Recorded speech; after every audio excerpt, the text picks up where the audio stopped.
특별히 오늘은 8월 월삭 예배 가운데 여름 수련회를 진행하는 우리 중고등부 자녀들과 함께 시간을 갖습니다. 어느 때보다 의미 있고 또 감사한 월삭 예배인데, 하나님의 은혜 가운데 8월이라고 하는 한 달의 삶을 선물로 받았습니다. 이 귀한 선물은 아들이나 딸에게도, 어머니나 아버지에게도, 또 할머니나 할아버지에게도 공평하게 은혜 가운데 받았습니다.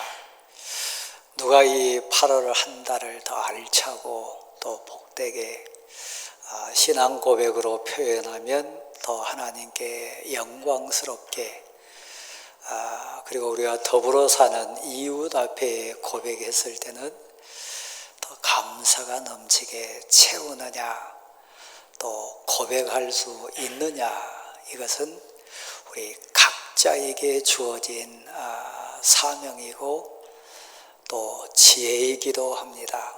이 시간은 불공평하지 않습니다. 설교하는 저에게도, 함께 예배드리는 여러분에게도 이 원리는 같습니다.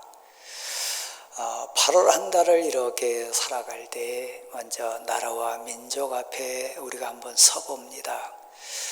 8.15 민족 해방이라고 하는 역사의식, 민족의식, 또 이 나라를 가슴에 품어보기도 하고, 민족이라고 하는 공동체 앞에 믿는 내가 어떤 사명자로 살아야 될까, 또 이 백성과 나라 앞에 나는 어떤 또 역할을 해야 될까, 더불어 사는 공동체 앞에서 자신을 많이 생각하는, 그래서 좀 민족의식, 역사의식 가슴에 담고 사는 계기가 되는 달이 8월입니다. 교회 앞에도 마찬가지고, 가정사 앞에 섰을 때도 우리는 단순한 사람이 아니라 하나님이 나를 세우셔가지고 하나님의 나라를 이곳에, 하나님의 뜻을 내가 처한 이 현장에 이루게 하신다. 나는 하나님의 거룩한 쓰임받는 그릇이다. 또 하나님의 뜻을 대신 이루어내는 사명자다. 또 그런 고백자가 돼가지고 8월 한 달 또 살아가 봅니다.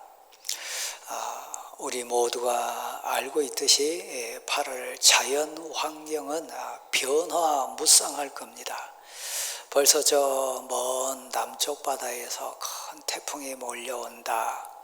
막 바다가 뒤집어질 겁니다. 배들이 부딪힐 위험도 있을 것이고, 소원했던 바닷가 일정도 부득이하게 어쩔 수 없이 또 미뤄야 될 그런 상황도 맞닥뜨릴 수 있습니다. 그러나 여러분, 선글라스를 많이 끼는 또 일정도 8월 안에 있을 거예요. 왜냐하면 그만큼 따갑게 내리쬐는 때약볕이 우리를 시험할 겁니다. 야, 덥다. 정말 덥다.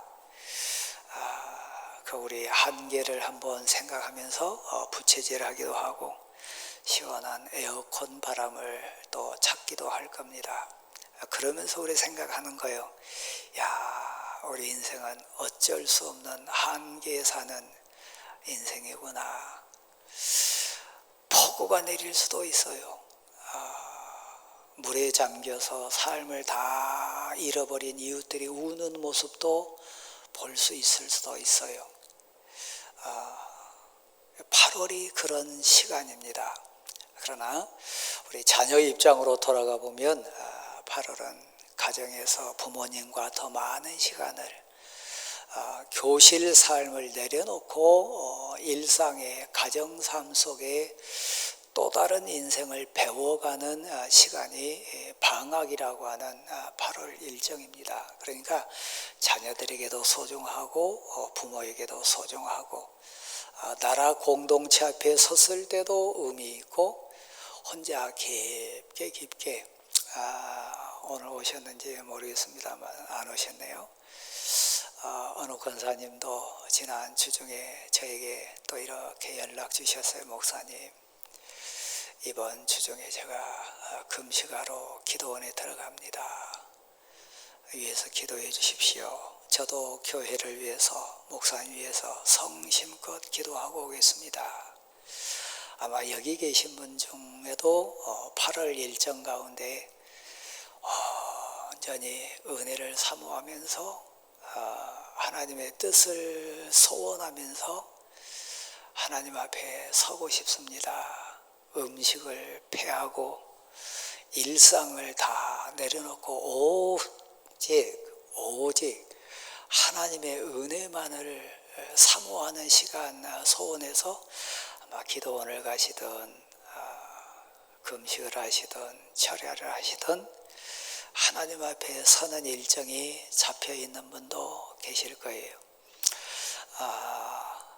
우리 장로님 기도해 주셨듯이 제가 여러분 앞에 지금 설교자로 서 있는데 저 개인적인 일정으로는 저도 제 일생에 가장 힘든 8월을 아마 맞닥뜨리라고 생각해요. 항암 과정이 2주에 한 번씩 진행되기 때문에 아마 제일 힘든 일정이 아닐까 그런 생각을 해요. 그러나 우리는 압니다. 때학볕이 지난 만큼 포도는 잘 익을 거예요. 그죠? 또 폭풍이 막 와가지고 바다를 막 뒤집어 놓은 만큼 바다의 새로움은 또다시 시작할 거예요. 그 폭우와 그 소낙비를 견뎌내는 과정을 통해서 서로를 더 귀하게 보고 또 일상을 감사할 거예요. 정말요. 그래서 모든 것이 다 나쁜 건 아니고 모든 것이 다 좋은 것만은 아니에요.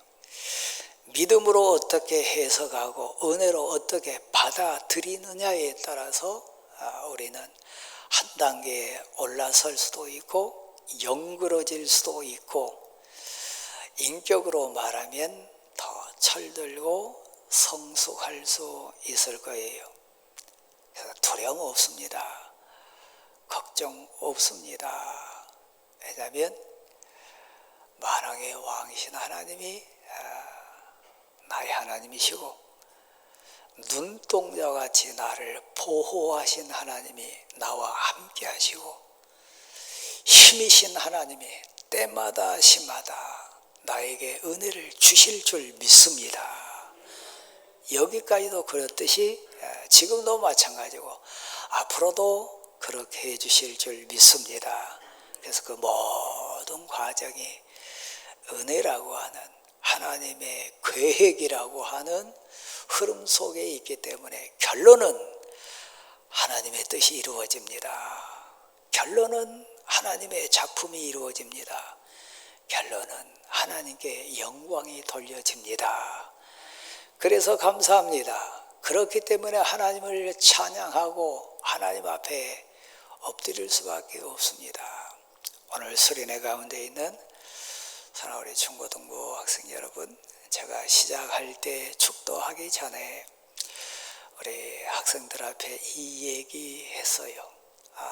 이번 수련회 과정을 통해서 어떤 것보다 하나님께 우리 아빠를, 우리 엄마를 위해서 기도하자. 아빠를 위해서, 엄마를 위해서 진심으로 하나님께 구하자. 우리 아빠를 도와주시라고. 우리 엄마에게 힘을 주시라고 그 부탁을 하고 우리 수련회 시작해서 이 시간까지 왔습니다. 우리 인생은 제가 8월달 여정을 통해 잠깐 소개를 했습니다마는 그 누구도 자신할 수 없고 단 5분 후도 알 수 없는 한계 상황에 사는 것이 우리 인생입니다. 그런데 여기까지 왔어요. 하나님이 도와주셨어요. 그 수많은 위기와 위태위태한 급한 상황 속에서도 신비하고 놀랍도록 하나님이 지켜주셨어요. 이건 말로 표현할 수 없는 은혜예요. 자, 오늘 본문에 등장하는 사도 바울은 사실 하나님을 알았을 때와 몰랐을 때 좀 더 진하게 얘기한다면 하나님을 진실로 고백하는 영의 그리스도인이 됐을 때와 겉신앙으로 살았던 육의 그리스도인으로 살았을 때 좀 더 또 멀리 한번 밀어본다면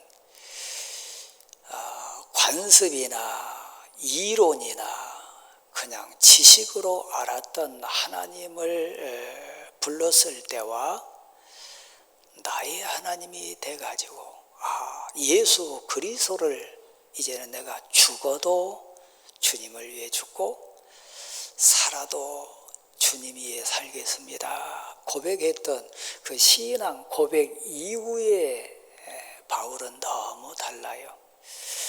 우리 중고등부 학생들은 이 단계까지는 알 거예요. 사도 바울이 바울 되기 전에 그의 인생, 그의 이름이 사울이었다. 큰 자가 되기를 원하는 세상 가치로 더 화려하고 세상 사람들 앞에 더 자랑하기 원하는 그런 인생으로 살기 원해서 이름 자체도 사울이었어요. 근데 진짜 예수님을 만나니까 하나님을 만나니까 나는 사도 중에도 제일 작은 자뿐만 아니라 죄인 중에서도 가장 죄가 많은 1번으로 죽어야 될 죄인의 괴수다 이렇게 자기 자신을 보게 됐어요. 그리고 고백하면서 하나님이 바꿔주신 이름 작은 자, 정말 작은 자 바울이 됐습니다. 사도 바울 여정을 따라가는 모습이 제 인생이고 또 여기 앉아 계신 우리 장로님들이나 권사님들이나 아버지 어머니 된 여러분의 모습이에요. 여러분도 단계 지금 가는데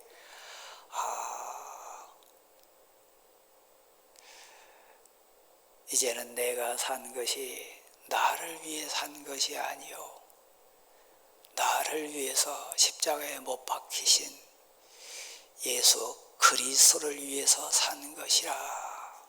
이 병지까지 오르신 분이 우리 권장로님은 이루셨는지 모르겠어요. 제일 앞쪽에 앉아있는 김강론 안수 집사님이 이뤘는지 모르겠어요. 그건 각자의 고백입니다. 그 고백을 지난 가슴에서 토해낸 사람이 사도 바울인데 제가 월상예배가 오늘 토요일인데 오늘 출근하신 분 계시리라 생각해요. 그러나 좀 자유롭게 출근하신 분들은 그냥 순서 따라 가시면 될 것 같고 그러나 대부분 토요일이니까 좀 자유롭지 않을까 해서 제가 우리 장로님들 당의 결의로 치료 과정 때는 설교 사역을 우리 부목사님들이 대신했으면 좋겠습니다. 이렇게 결정을 해주셨기 때문에 사실적으로 8월 달에 설교 마지막입니다. 그러니까 좀 여러분하고 나누고 싶은 이야기가 제 가슴에 있기 때문에 좀 여유를 가지고 설교하겠습니다. 이해해 주시기를 바라고 사도 바울이 방금 얘기했던 것처럼 이제 죽어도 주님 위해 죽겠습니다. 사는 것도 저 자신을 위해 사는 게 아니고 나를 위해 죽으신 예수님 위해서 죽겠습니다. 이 고백했는데 이 본문이 나와 있는 바로 앞에 7장 7절부터 나온 장면을 보면 그 정도의 사도 바울인데 막 뒤척여요. 괴로워해가지고 어쩔 줄 몰라요. 제가 자주 쓰는 표현입니다마는 사지를 쫙 뻗고 엎드려가지고 하나님께 울부짖어요. 하나님 너무 부끄럽습니다. 너무 괴롭습니다. 너무 창피하고 진짜 죽을 것 같습니다. 저 정도 사람이 그랬다면 이해되잖아요. 근데 사도 바울이 그랬다는 건 우리 이해 안 되잖아요. 그러니까 사도 바울도 어쩔 수 없는 인생이에요. 부름받은 사명자인 만큼 은혜를 많이 받은 만큼 하나님 앞에 섰을 때 더 부끄러워서요. 더 많이 뒹굴었어요. 그래서 오라 나 괴로운 인생입니다. 오라 나는 너무 부끄러운 인생입니다. 진짜 죽을 것 같습니다. 그렇게 토해내요. 그 이유가 뭐냐면 바로를 사는 우리 모습입니다. 육신이기 때문에 이 마음속에 두 가지가 있는 것 같아요. 하나는 신앙 고백으로 돌아가 보면 마음으로는 하나님의 뜻을 은혜를 사모하고 믿는 자답게 살기를 원하는 소원이 있는데 또 한편으로 이렇게 진실하게 보면 내가 믿는 사람이냐 은혜 받은 사람이냐 신앙 고백했던 내가 맞냐 나나 세상 사람이나 뭐 차이가 없다. 그냥 죄에 끌려가고 죄의 유혹에 따라 살고 세상 욕심 따라 살고 죄의 모습 똑같이 있어요. 여름철 폭우가 내리고 막 폭풍이 불 때 내 서 있는 자리만 바람이 안 부는 게 아니고 내가 있는 곳만 비 안 내리는 게 아니고 똑같이 비가 내리는 거예요. 인생의 폭우가 내릴 때 인생의 폭풍이 몰아칠 때 내가 믿는 사람인데 내가 하나님의 사람인데 너무 괴롭습니다. 내 안에 두 법이 싸우는 것을 솔직히 고백해요. 저도 그렇습니다. 그러니까 여러분보다 더 괴로울 수 있어요. 하나님 제가 강단에서 설교하는 목사인데 여러분 사람은 바늘로 쿡 찌르면 안 아픈 사람 세상에 있나요? 안 아픈 척한 건 거짓말쟁이잖아요. 똑같이 아파요. 진짜요. 전 세상에 제일 싫은 게 제일 겁나는 게 주사바늘입니다. 그래서 제가 한편으로 이해 안 되는 게 막 환각 상태에 가고 또 그런 어떤 환상증이죠. 어떤 그런 쾌락적인 부분을 가니까 그렇지만 세상에 저 사람들은 뭐가 좋다고 저 마약 주사를 맞나 그 주사바늘 얼마나 아픈데 그런 생각 해볼 때도 있어요. 그러니까 제가 얘기하는 거예요. 목사라고 바늘 찌르면 안 아프나요? 아파요. 괴로움 몰려오면 겁나지 않나요? 겁나요. 엄마라고 아빠라고 걱정 안 되나요? 더 걱정될 수 있어요. 그러니까 오히려 더 아플 수 있고 오히려 더 괴로울 수 있고 오히려 더 부끄러울 수 있어요. 사도 바울이 솔직히 그렇게 고백했어요. 오라 나는 공고한 사람이로다. 이 죽을 것 같은 사망의 몸에서 누가 나를 구해낼 수 있을까? 어젯밤에 여러분이 심야 기도하실 때 저는 저희 집에서 어느 채널 방송 가운데 새롭게 하소서 그 녹화 방송분을 잠깐 봤어요. 이렇게 돌리다 보니까 제 대학교 후배 같은 과 후배가 그 장면에 나와서 보니까 지금 태국에서 선교사에 가는 최민정 선교사인데 제 바로 한 몇 년 학과 후배입니다. 간증하고 울면서 고백하면서 선교 사역하면서 넘어졌고 아파했던 그 얘기를 많이 토해낸 것을 제가 봤습니다. 그러면서 이 본문을 제가 묵상하고 있었기 때문에 선교사 삶 속에, 선교사들 만남 속에 그분은 막 죽으려고 자살하려고 몇 번 시도를 했대요. 선교사들 관계가 너무 힘들어서 다른 사람 아니고 생명을 걸고 선교 현장에 가서 선교하겠다고 하는 선교사들 관계 때문에 자살하려고 했다는 얘기가 여러분 이해되십니까? 남편과 딸이 너무 미워서 누가요? 선교 현장에 있는 선교사가요. 그가 얼마나 더 괴로웠겠어요. 그래서 막 차를 끌고 가가지고 그 태국 산악지역에 그 도로를 막 140 정도 막 달리려고 죽으려고 진짜 그랬다가 하나님의 붙드심 속에 살아났다. 그런 얘기하는 거 솔직하게 가슴에 있는 얘기하는 거 들었습니다. 사랑하는 성도 여러분, 이 세상은 완전하진 않습니다. 그래서 사춘기를 지나가면서 또 갱년기 지나가면서 많은 사람들이 예수 안에 있음에도 불구하고 믿음의 아들, 딸임에도 불구하고 많이 흔들려요. 많이 방황해요. 우리 오늘 수련회 가운데 우리 청소년 가운데 특별히 목사님 딸이나 장로님 아들, 딸 중에 또 항전직 아들, 딸 되신 분들은 더 조심해야 돼요. 대학 과정에서나 사춘기를 지나갈 때 방황하는 흔들림이 있어요. 왜냐하면 오늘 본문 내용이 그겁니다. 오라 나는 공고한 사람이로다. 근데 7장 마지막 절에 보면 이렇게 7장을 마무리합니다. 내가 하나님께 감사하리로다. 방법을 찾았다는 거예요. 이길 수 있는 비결을 알았다는 거예요.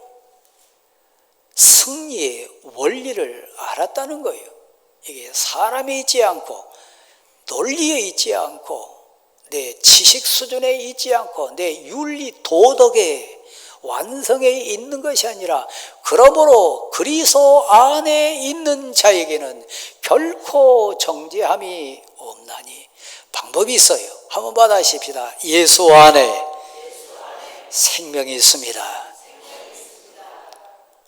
그 예수 그리스도 나의 주님이세요. 나 대신해서 나를 위해서 이 땅에 오셨을 뿐만 아니라 내가 지은 죄와 내가 해결하지 못한 그 모든 올무를 묶음을 풀어내신 분, 해결해 주신 분, 그 안에 생명이 있고 그 안에 자유가 있고 그 안에 참 기쁨이 있고 그 안에 참 감사가 있다고 하는 것을 알아서요.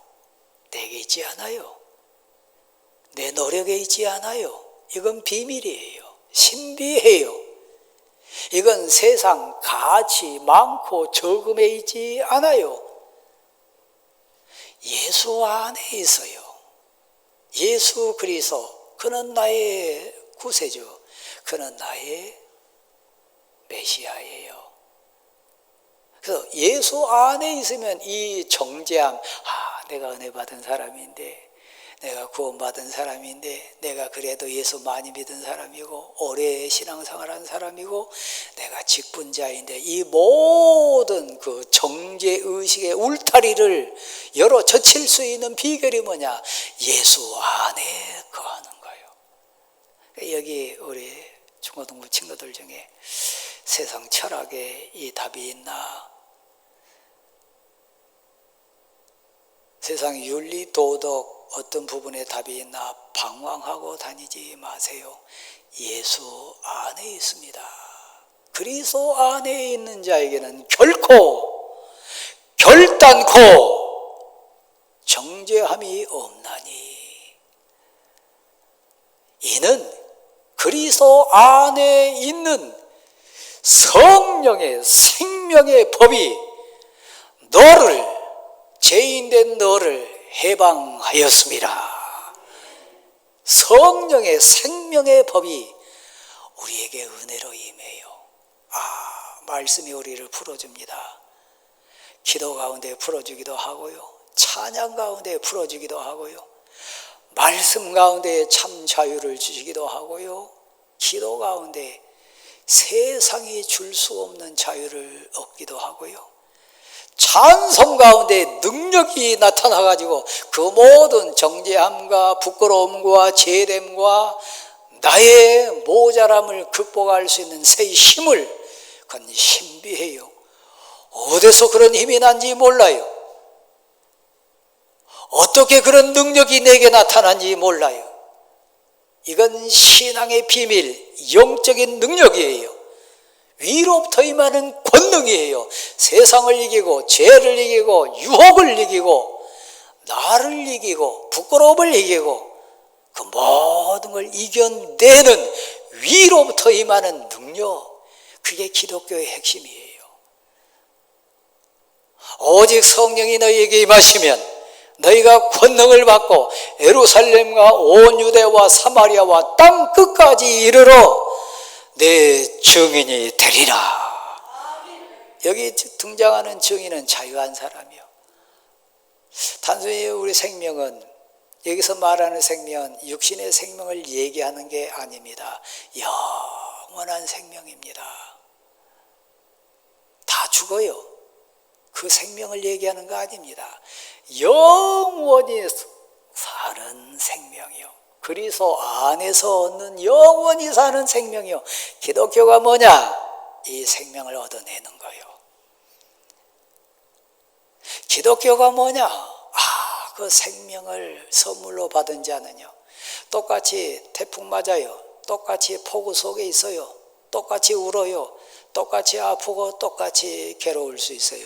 근데요, 생명이라고 하는 씨앗이 있는 자는 하나님의 사람이에요. 하나님의 아들이고 하나님의 딸이에요. 어떻게 설명할 수 없는, 어떻게 말할 수 없는 기쁨, 자유가 있어요. 그 자유를 맛본 사람, 저 눈을 한번 보실래요? 여기 몇 분 계실까요? 내 유대인이라, 나 베냐민 지파 사람이라, 나 바리새파 사람이다, 나 가말리엘 문화에서 공부한 사람이라, 사울 청년이 주장했던 위치에는 유괴 그리스도인 있을 수 있어요. 예수 안에 거한다고 하되, 하나님 이름을 부른다고 하되 껍데기 붙들고 있는 사람이 있을 수 있어요. 사도 바울 인생을 딱 놓고 여러분 신앙 수준이 된다면 나는 어느 단계일까 한번 생각해 보세요.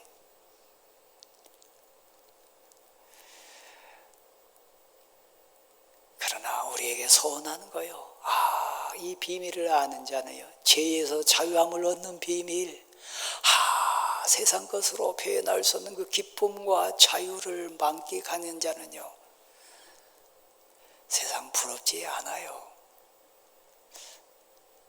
세상 사실 걱정되지 않아요. 그냥 폭풍 가운데 갈 뿐이고 같이 터널을 지날 뿐이지.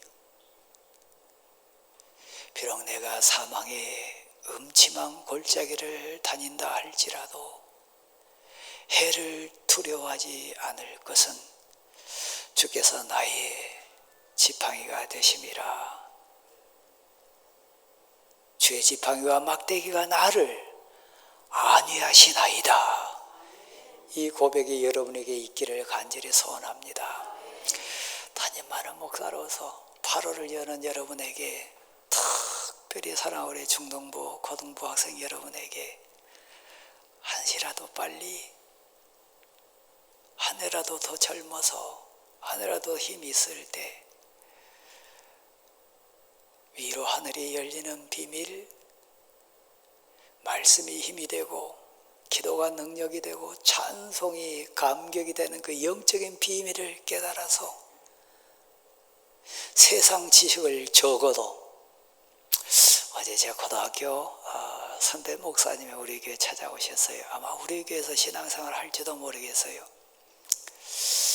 그분은 서울대를 나오셨고 공직생활을 오래 하시다가 목사님이 되셔가지고 이제 귀한 사역을 하신 분인데, 어제 점심도 같이 했어요. 일단은 서울대 나왔다 그러면 세상적인 가치로 보면, 서혜 집사님, 이 강 목사보다 공부 잘했겠어요, 못했겠어요?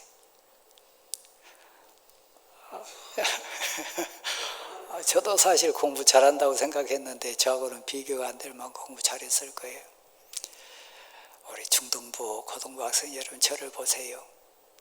근데 진짜 공부 잘한 사람은요, 진짜 지식의 비밀을 아는 사람은요, 그 서울대 나온 것을, 박사된 것을 배설물로 여긴대요. 쓸데없다는 게 아니라 그거보다 더 귀한 게 있다는 거예요. 목사는 그걸 압니다. 여러분의 어머니, 아버지 중에 그걸 아신 분이 계십니다. 여기 앉아 계신 분 중에 세상 지식이나 세상 박사학이나 세상 가치를 적어도 배설물로 취급할 만큼 더 귀하고 소중한 것을 나는 만났노라고, 나는 안다고 고백하는 그런 분이 계십니다. 그러니까 우리 중고등부 학생들이 그 위치까지 갔으면 좋겠어요. 필요 없다는 게 아니라 그게 배설물로 여길 정도의 더 귀한 것을 찾는 8월 한 달, 그건 영원한 생명입니다. 영적인 비밀입니다. 여러분 입에서 막 유창한 영어가 나오고 유창한 막 중국말이 방언으로 나오고, 그건 배워갖고 하는 게 아니에요. 위로부터 임하는 능력이에요. 어제 그 사모님은 그랬어요. 저하고 캠퍼스 삶이 겹쳤는데, 저 그 얘기를 듣고 좀 움찔움찔 겁났어요. 그분은 그 은사를 받으셨는데 옆에 있으면 옆에 있는 사람 마음이 읽혀진대요. 그래가지고 하나님의 말씀을 그에게 주어지는 특별한 은사를 받았어요. 저도 그 옆에 많이 있었는데 그때 생각하면 제 마음을 그때 어떻게 읽었을까 겁난 부분도 있어요. 제가 이 얘기하는 것은 은사는 수천 수만 가지인데 이건 논리로 설명이 안 되는 거예요. 세상 지식으로 이해가 되지 않는 거예요. 하나님의 능력이에요. 우리 중고등부 학생 여러분이, 오늘 월삭 예배를 시작하는 사랑하는 성도 여러분이 이 하나님의 능력과 은혜를 체험해가지고 참 자유, 참 기쁨, 참 평안을 맛보며 사는 여러분 될 수 있기를 간절히 소원합니다.